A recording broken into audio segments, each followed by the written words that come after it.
உலக மக்கள் அனைவருக்கும் என்னுடைய இனிய வணக்கத்தை தெரிவித்துக் கொள்கிறேன். இந்த வாரம் முழுவதும் உலக நாடுகளிலே நமது இந்திய மாணவர்கள் எப்படி எம்பிபிஎஸ் படிக்க முடியும், குறைந்த செலவில் படிக்க முடியும், நல்ல வேலை வாய்ப்பினை பெற முடியும், பல்வேறு துறைகளிலே அவர்கள் முன்னுக்கு வர முடியும் என்ற அளவிலே நாம் நம்மளுடைய சிந்தனையை செலவழித்துக் கொண்டிருக்கின்றோம். அருமை மாணவர்களே, பெற்றோர்களே, உங்கள் அனைவருக்கும் நான் ஒரு வார்த்தையை கோடிட்டு காட்ட விரும்புகின்றேன். மறைந்த முன்னாள் குடியரசுத் தலைவர், மக்கள் ஜனாதிபதி என்று போற்றக்கூடிய அருமைக்குரிய போற்றுதலுக்குரிய முன்னாள் ஜனாதிபதி டாக்டர் அப்துல் கலாம் அவர்கள் ஒரு வார்த்தையை அடிக்கடி மாணவர்களை சந்திக்கின்ற பொழுது அவர் எடுத்து கூறுவார். என் மூளை உங்கள் வலியை போக்கட்டும், let my brain relieve your pain என்று கூறுவார். இதில் 1000 அர்த்தங்கள் உள்ளது. ஒருவருக்கு தெரிந்த செய்தி மற்றவருக்கு தெரியாமல் இருக்கலாம். ஆனால் அந்த செய்தி மற்றவருடைய வாழ்க்கையில் ஒரு ஒளி விளக்கை ஏற்றி வைக்கும். அதைத்தான் நான் முதலில் கோடிட்டு காட்டிய one phone call to the age trust educational consultancy will change your life and your MBBS கனவு நனவாக மாறும் என்று கூறி வருகின்றேன். நேற்றைய தினம் தமிழக அரசு வெளியிட்டுள்ள பத்திரிகை செய்தியில் வருகிற 30ஆம் தேதி முதல் தரவரிசை பட்டியலின்படி மாணவர்களுக்கு இடஒதுக்கீடு தரப்பட்டு அவர்களை முறையாக தேர்ந்தெடுக்கின்ற ஒரு வார காலம் இந்த நிகழ்ச்சி தமிழகத்திலே நடக்க இருக்கின்றது. சுமார் 72,000 பேர் எம்பிபிஎஸ் படிப்பிற்கு விண்ணப்பம் செய்திருக்கிறார்கள். நம்மளுடைய தமிழக அரசு தரவுகளின்படி அரசு ஒதுக்கீடு 6,600, 7% ஒதுக்கீடு 495, நிர்வாக ஒதுக்கீடு 1,144, என்ஆர்ஐ ஒதுக்கீடு 592, ஆக மொத்தம் 8,831 இடங்கள் எம்பிபிஎஸ் படிப்பிற்கும் பிடிஎஸ் எனப்படுகின்ற பல் மருத்துவத்திற்கு அரசு ஒதுக்கீடு 1,583, 7.5% ஒதுக்கீடு 119, நிர்வாக ஒதுக்கீடு 515, என்ஆர்ஐ ஒதுக்கீடு 15, ஆக மொத்தம் 2,232 இடங்கள் அவர்களுடைய கணக்கெடுப்பின்படி. என்னுடைய 50 கால அனுபவத்தில் என் சிந்தனையை பின்னோக்கி எடுத்து சென்றால், முன்பெல்லாம் எம்பிபிஎஸ் படிப்பு படிக்கின்ற பொழுது +2 மதிப்பின் அடிப்படையிலேயே மாணவர்கள் தேர்ந்தெடுக்கப்பட்டார்கள். ஆனால் இப்பொழுது +2 மார்க் அடிப்படையில் மட்டுமல்ல, நீட் தேர்வில் அவர்கள் பெறுகின்ற அந்த மதிப்பின் அடிப்படையிலே அவர்களுக்கு இந்த இடஒதுக்கீடு வழங்கப்படுகிறது என்பதை நினைக்கின்ற பொழுது மாணவர்கள் இப்பொழுது எம்பிபிஎஸ் நீட் தேர்வினை ஐஏஎஸ் தேர்வு போன்று 4 முறை அல்ல, 5 முறை அல்ல, எத்தனையோ முறை நீட் தேர்வினை எழுதுகிறார்கள், எப்படியும் எம்பிபிஎஸ் ஆக வேண்டும் என்று. அதில் இன்னும் குறிப்பிட வேண்டுமென்றால், முன்பெல்லாம் வயது அதுக்கு ஒரு தடையாக இருந்தது.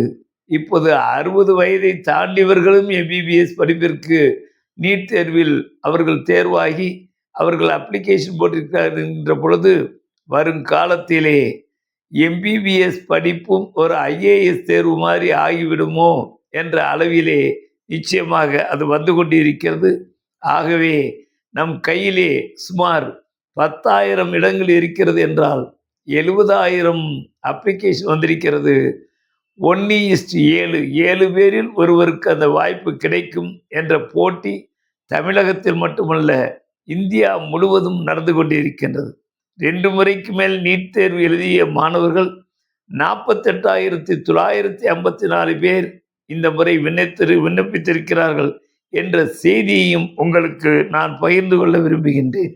அதே நேரத்திலே அவர்களுக்கு தேவையான அந்த நீட் தேர்வு மதிப்பெண்ணும் இப்பொழுது கூடிக்கொண்டே வருகின்றது. இந்த தேர்வை ஆரம்பித்த பொழுது தேவைப்பட்ட மதிப்பெண் இன்றைய தினம் வருடா வருடம் அது கூடிக்கொண்டே இருக்கின்றது. இந்த வருடம் கட் ஆஃப் மார்க் எஸ்சி மாணவர்களுக்கு அந்த பிரிவில் 350 முதல் 430, எம்பிசி மாணவர்களுக்கு 495, பிசிஎம் மாணவர்களுக்கு 500, பிசி மாணவர்களுக்கு 504. எனவே இந்த மார்க் இருந்தால்தான் நம்முடைய அரசு ஒதுக்கீட்டில் கிடைக்கும். அதே நேரத்திலே மேனேஜ்மெண்ட் ஒதுக்கீடு private medical colleges and deemed யூனிவர்சிட்டியிலே சென்ற வருடம் சுமார் 140 மதிப்பெண்கள் பெற்றிருந்தால் போதும் நீட். இந்த வருடம் சற்று குறைவாக. ஆகவே பிரைவேட் மெடிக்கல் காலேஜிலே சேர்ந்து படிப்பதற்கு அவர்களுக்கு 120 முதல் 140 மதிப்பெண்கள் நீட் தேர்விலே பெற்றிருக்க வேண்டும். எனவே மாணவர்கள் பெற்றோர்களுடைய எண்ணமெல்லாம் +2 தேர்வு மதிப்பெண்ணை விட நீட் தேர்விலே தன்னுடைய குழந்தைகள் அதிக மதிப்பெண் பெற வேண்டும் என்பதை எனக்கு தெரிய +2 படிக்கின்ற காலத்திலே நீட் கோச்சிங் சென்று போன மாணவர்கள் உண்டு. +1 தேர்வு படிக்கின்ற காலத்திலேயே நீட் தேர்வில் பிள்ளைகளை சேர்த்து விடுகின்றார்கள். ஏன் ஒருபடி மேலே சென்று சொல்ல வேண்டுமென்றால் 10ஆம் கிளாஸ் படிக்கும் பொழுதே நீட் தேர்வு கோச்சிங்க்கு நம்மளுடைய இந்திய மாணவர்கள் சென்று கொண்டிருக்கின்றார்கள். இப்பொழுது நீட் கோச்சிங் சென்டர் என்பதே ஒரு பெரிய ஐஏஎஸ் கோச்சிங் சென்டர் அளவிற்கு இந்தியா முழுவதும் கோடிக்கணக்கான ரூபாயை செலவழிக்க வேண்டிய பெற்றோர்கள் ஒவ்வொரு மாணவருக்கும் நீட் தேர்வு கோச்சிங்காக வேண்டி 1 லட்சம், 2 லட்சம், 3 லட்சம் ரூபாயை அவர்கள் செலவழிக்க வேண்டி இருக்கின்றது.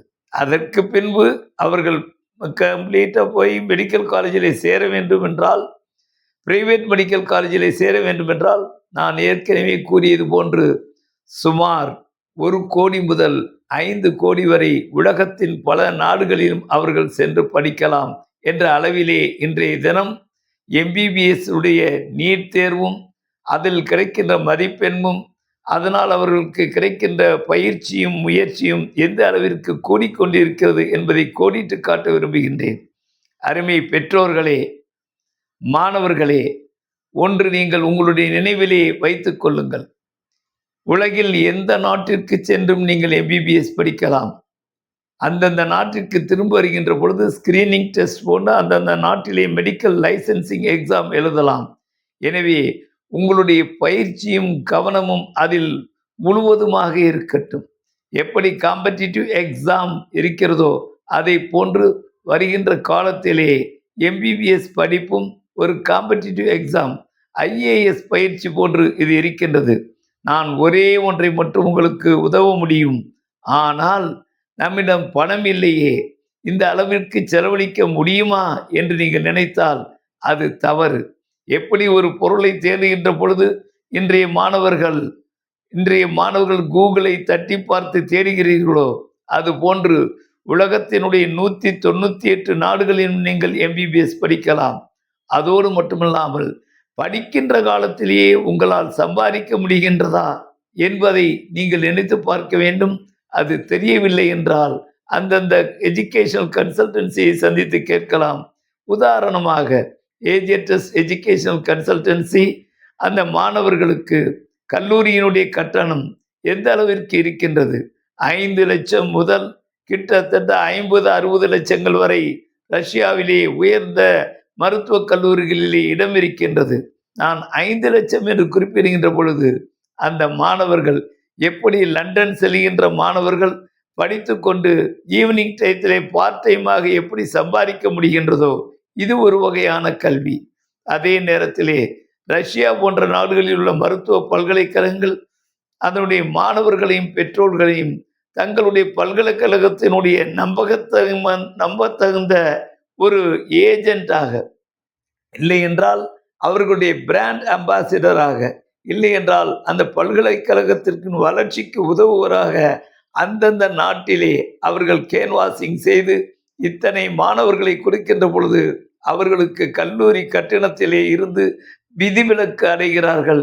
எனவே 5 லட்சம் செலவழித்து முதலாண்டு அவர்கள் மாணவர்கள் ஆகிவிட்டால் அடுத்த ஆண்டுகள் முதல் அவருக்கு கல்வி கட்டணமே இல்லை என்ற அளவிலே இன்றைய தினம் உலகத்தினுடைய பல்வேறு பல்கலைக்கழகங்களும் தங்களுடைய அந்த சென்டரை இந்திய நாட்டிலே அவர்கள் உருவாக்கி கொண்டு இருக்கின்றார்கள்.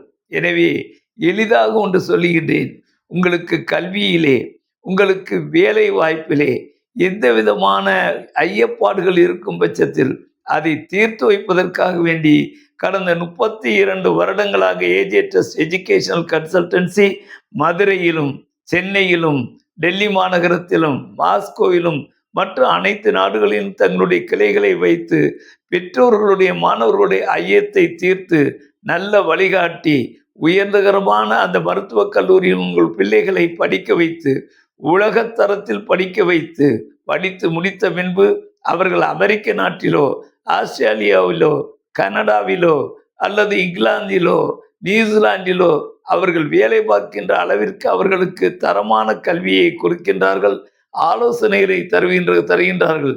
எனவே நீங்கள் செய்ய வேண்டியது ஒரே ஒரு தொலைபேசி தான். நீங்கள் just put one phone call to AJ Trust Educational Consultancy, you can gain. அதே நேரத்தில் திரும்பவும் சொல்லுகின்றேன், உங்களுக்கு அந்த வழி தேவையில்லை. உங்களுக்கு வழிகாட்டுவதற்கு இன்றைய தினம் ஏஜே ட்ரஸ்ட் எஜுகேஷனல் கன்சல்டன்சி செயல்பட்டு கொண்டிருக்கிறது. MBBS கனவு நினைவாக வேண்டுமென்றால் உங்களுக்கு பணம் ஒரு தடை அல்ல. உங்களுக்கு தேவை விடாமுயற்சியும் உழைப்பும் கடின உழைப்பும் உள்ள மனம்தான் தேவை.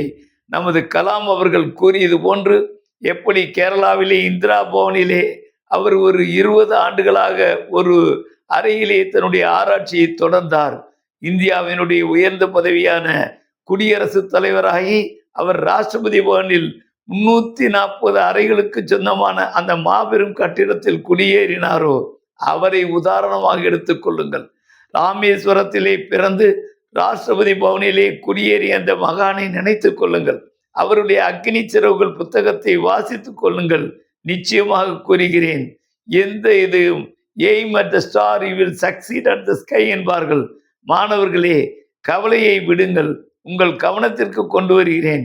உலகம் முழுவதும் நீங்கள் சென்று மருத்துவக் கல்லூரியிலே படிக்கலாம். அந்த மருத்துவக் கல்லூரியே அந்த நாட்டினுடைய ரெகக்னைஸ், WHO ரெகக்னைஸ் என்பது மட்டுமல்ல, வரும் காலத்திலே இந்த ஆண்டு முதல் அவர்களே ஒரு பரீட்சை வைத்து ரஷ்ய நாட்டின் மெடிக்கல் கவுன்சிலுடைய மெம்பர் ஆக்கி எங்கும் சென்று உங்களுடைய தொழிலை ஆரம்பியுங்கள் என்று ஆரம்பித்திருக்கிறார்கள். அந்த நாட்டில் மட்டுமல்ல, அனைத்து நாடுகளிலும் இத்தகைய முறை வந்து கொண்டிருக்கிறது. ஆகையினால் கவலையை விடுங்கள். எந்த நாட்டினுடைய மருத்துவ கவுன்சிலுடைய மெம்பராக இருந்தாலும் ரிஜிஸ்ட்ரேஷன் உங்களுக்கு கிடைத்து விடுகிறது. எனவே எளிதான முறையிலே குறைந்த செலவிலே நீங்கள் MBBS படிக்க வேண்டுமென்றால் எங்களை அணுகுங்கள். உங்களுக்கு நாங்கள் வழிகாட்டுகிறோம். எனவே பெற்றோர்கள் இதை முறையாக பயன்படுத்திக் கொண்டு அதனை பயன்பெறுமாறு அன்புடன் கேட்டுக்கொள்கிறேன். நன்றி, வணக்கம்.